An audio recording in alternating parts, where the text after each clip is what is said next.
ఏపీలో వైసీపీ ప్రభుత్వం కాంట్రాక్టు ఉద్యోగులకు శుభవార్త చెప్పింది. ఎన్నాళ్లుగానే ఎదురు చూస్తున్న కాంట్రాక్టు ఉద్యోగులను రెగ్యులర్ చేయడం గురించి జగన్ ప్రభుత్వం ఉత్తర్వులు జారీ చేసింది. ఇందులో కాంట్రాక్టు ఉద్యోగులను ఏ విధంగా రెగ్యులర్ చేయాలనే దానిపై గైడ్ లైన్స్ విడుదల చేసింది. దీనిపై ఆంధ్రప్రదేశ్ గవర్నమెంట్ ఎంప్లాయీస్ ఫెడరేషన్ అధ్యక్షుడు కాకర్ల వెంకటరామరెడ్డి, సెక్రటరీ అరవపాల ఆనందాన్ని వ్యక్తం చేశారు.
ప్రఖ్యాత పుణ్యక్షేత్రం తిరుమలలో భక్తుల రద్దీ కొనసాగుతుంది.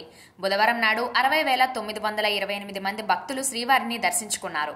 వారిలో 22,358 మంది తలనీలాలను సమర్పించారు. 5 కంపార్ట్మెంట్లలో భక్తులు స్వామివారి దర్శనానికి వేచి ఉంటున్నారు.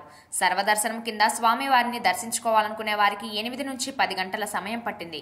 హుండీ ద్వారా 3,34,00,000 రూపాయల ఆదాయం టీటీడీకి అందింది.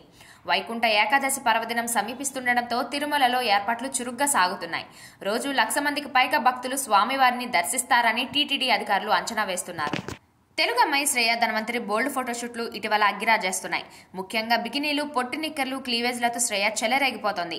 ఇప్పుడు ఈ బ్యూటీ ఇన్నర్ అందాలను ఎలివేట్ చేస్తూ మిర్రర్లో ఫోజులిచ్చిన ఫోటోలు సోషల్ మీడియాను షేక్ చేస్తున్నాయి. ఇక వంపు సొంపులను దాచేందుకు ఈ భామ లెదర్ కోట్ ని ధరించింది. శ్రేయకు సంబంధించిన స్టన్నింగ్ పిక్స్ వైపు లుక్స్ తిప్పుకోనివ్వకుండా ఉన్నాయని తెలుగు కుర్రాలే కాదు, దేశమంతా ఫిదా అయిపోతున్నారు.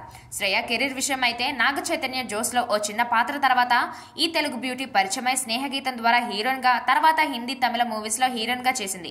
హిందీ వెబ్ సిరీస్ లలో నటించేటప్పుడు శ్రేయలోని బోల్డ్ యాటిట్యూడ్ బయటపడింది. టాప్ ఫాలోవర్స్ ఉన్న శ్రేయ హాటెస్ట్ లుక్స్ తో చెలరేగిపోవడం హాట్ టాపిక్ గా మారుతోంది. తెలంగాణ ముఖ్యమంత్రి రేవంత్ రెడ్డి సంచలన నిర్ణయాలు తీసుకుంటున్నారు. మాజీ ముఖ్యమంత్రి కేసీఆర్ ప్రభుత్వంలో 1,00,000కు పైగా బెల్ట్ షాపులు నిర్వహించేందుకు అవకాశం కల్పించగా రేవంత్ రెడ్డి బెల్ట్ షాపులు రద్దు చేశారు. అనాధికారికంగా ఎవరైనా బెల్ట్ షాపులు నిర్వహిస్తే కఠిన చర్యలుంటాయని హెచ్చరించారు. దీనికి సంబంధించి ఎక్సైజ్ అధికారులు సూచనలు జారీ చేశారు.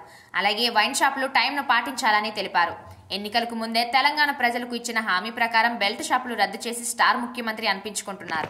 ఏపీలో లోక్సభ, అసెంబ్లీ ఎన్నికలు ఫిబ్రవరి నెలాఖరులో జరిగే అవకాశం ఉందని డిసెంబర్ 15వ తేదీన జరిగిన కేబినెట్ మీటింగ్లో సీఎం జగన్ వైసీపీ నేతలకు చెప్పారు. అన్ని కార్యక్రమాలు ఫిబ్రవరి మొదటి వారం కల్లా పూర్తి చేసుకుని ఎన్నికలకు సిద్ధం కావాలని తెలిపారు. షెడ్యూల్ ప్రకారం ఎన్నికలు మార్చి నెల చివరిలో, ఏప్రిల్ మొదటి వారంలో జరగాల్సి ఉండగా కేంద్రం ముందస్తు ఎన్నికలకు వెళ్లే అవకాశం ఉందని స్పష్టం చేశారు.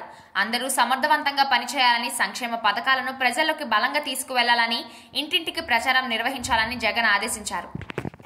టాలీవుడ్ ప్రొడ్యూసర్ బన్నీవాస్ కు జనసేన పార్టీలో కీలక పదవి దక్కింది. పవన్ కళ్యాణ్ బన్నీవాస్ ను జనసేన పార్టీ ప్రచార విభాగం చైర్మన్ గా నియమించారు. ఆయనకు మంగళగిరిలోని పార్టీ కార్యాలయంలో నియామక పత్రాలు అందించారు. పార్టీకి ప్రచార విభాగం ప్రధానమైనదని, పార్టీ ఆశయాలను బలంగా ప్రజల్లోకి తీసుకెళ్లడంతో పాటు రానున్న ఎన్నికల్లో అధికారమే లక్ష్యంగా పనిచేయాలని పవన్ సూచించారు. అందరితో సమన్వయం చేసుకుంటూ ముందుకు సాగాలని సూచించారు.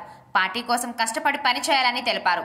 తనకు ఈ బాధ్యతలు అప్పగించిన పవన్ కు బన్నీవాసు ధన్యవాదాలు తెలుపుతూ జన సైనికులతో సమన్వయంగా ఉంటూ జనసేన లక్ష్యాలను ప్రజల్లోకి బలంగా తీసుకెళ్లడానికి కష్టపడి పనిచేస్తానని అన్నారు. రుషికొండ నిర్మాణాలపై కేంద్ర పర్యావరణ, అటవీ మంత్రిత్వ శాఖ నియమించిన నిపుణుల కమిటీ తనిఖీలు ప్రారంభించింది. రుషికొండలో అనుమతులు లేకుండా తవ్వకాలు, నిర్మాణాల్లో నిబంధనల ఉల్లంఘనలు జరుగుతున్నాయంటూ హైకోర్టులో దాఖలైన పిటిషన్ ఆధారంగా హైకోర్టు విచారణ చేపట్టిన నేపథ్యంలో కొన్ని కీలక ఆదేశాలను జారీ చేసింది. ఈ మేరకు కేంద్ర కమిటీ విశాఖ చేరుకుని రుషికొండ ప్రాంతాన్ని పరిశీలించడం జరుగుతోంది. తెలంగాణ రాష్ట్రంలో సీఎంగా బాధ్యతలు చేపట్టి దూకుడుగా పరిపాలన సాగించే ప్రయత్నం చేస్తున్న రేవంత్ రెడ్డికి ఆదిలోనే చిక్కులు తప్పేటట్లు లేవు. ఆటో డ్రైవర్ల నిరసన చిలికి చిలికి గాలివానగా మారుతోంది.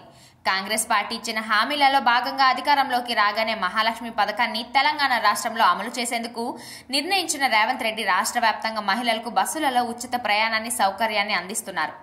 అయితే ఆటో డ్రైవర్ల పరిస్థితి దయనీయంగా మారింది.